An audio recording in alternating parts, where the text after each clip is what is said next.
Di masa lalu, ketika dunia masih tertutup kabut kegelapan, ketika manusia lupa akan Tuhan dan hati mereka dipenuhi kezaliman, di Jazirah Arab, berhala-berhala memenuhi rumah suci Ka'bah, perempuan dipandang hina, anak-anak perempuan dikubur hidup-hidup, dan kebaikan hanya milik yang kuat.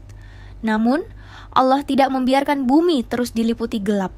Telah tiba saatnya, seorang manusia terpilih akan lahir untuk membawa cahaya. Tahun itu dikenal sebagai Tahun Gajah. Seorang raja dari Yaman bernama Abraha datang dengan pasukan besar, berniat menghancurkan Ka'bah agar manusia menyembah gerejanya. Ia membawa gajah-gajah raksasa dan pasukannya mendekati Mekah dengan sombong. Tapi Allah, Rabb pemilik Ka'bah, mengirimkan burung-burung kecil, ababil, yang menjatuhkan batu panas dari neraka. Pasukan Abraha binasa, dan Ka'bah pun tetap berdiri kokoh. Peristiwa itu menjadi tanda bahwa Allah sedang mempersiapkan sesuatu yang besar. Tak lama setelah itu, di malam yang tenang dan damai, di rumah sederhana di Mekah, lahirlah seorang bayi mulia. Namanya adalah Muhammad bin Abdullah. Ayahnya telah wafat sebelum ia lahir, dan ibunya, Aminah binti Wahab, menatap wajah bayinya dengan penuh haru. Ia adalah anak yatim, namun kelahirannya membawa harapan bagi seluruh umat manusia. Malam itu, bintang-bintang bersinar lebih terang dari biasanya. Sebagian ulama menyebut cahaya terpancar dari rumah Aminah hingga terlihat istana-istana di negeri Syam. Sesuai kebiasaan masyarakat Mekah, anak-anak dari keluarga bangsawan akan disusui oleh wanita dari pedesaan.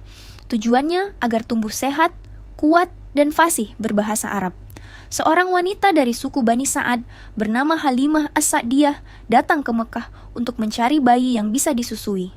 Awalnya, ia tak tertarik mengambil Muhammad karena ia anak yatim dan tidak memiliki harta. Tapi Halimah berkata, "Kalau tidak ada yang lain, biarlah aku ambil anak yatim ini." Dan sejak saat itu, kehidupan Halimah berubah. Ternaknya yang kurus menjadi gemuk. Susu yang kering kini mengalir deras. Berkah mengalir dalam rumahnya. Saat Muhammad berusia sekitar 4 tahun, terjadi peristiwa luar biasa. Ketika sedang bermain bersama teman-temannya, datang malaikat Jibril. Jibril membelah dada Muhammad, mengambil hatinya, membersihkannya dari noda, dan mengisinya dengan cahaya dan hikmah. Teman-temannya ketakutan dan lari memberitahu Halimah.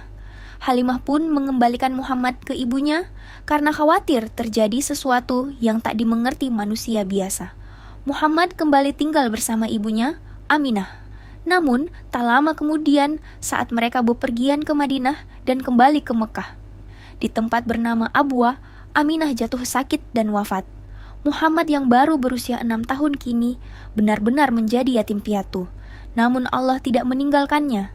Ia dibawa pulang oleh pelayan setia keluarga, Ummu Aiman, dan diasuh oleh kakeknya, Abdul Muthalib, yang mencintainya sepenuh hati. Namun 2 tahun kemudian, sang kakek pun wafat, dan Muhammad pun tinggal bersama pamannya, Abu Thalib, yang akan melindunginya hingga dewasa. Sejak kecil, Muhammad hidup dalam ujian dan kehilangan, tanpa ayah, tanpa ibu, namun Allah menjaganya dengan penuh cinta dan kasih.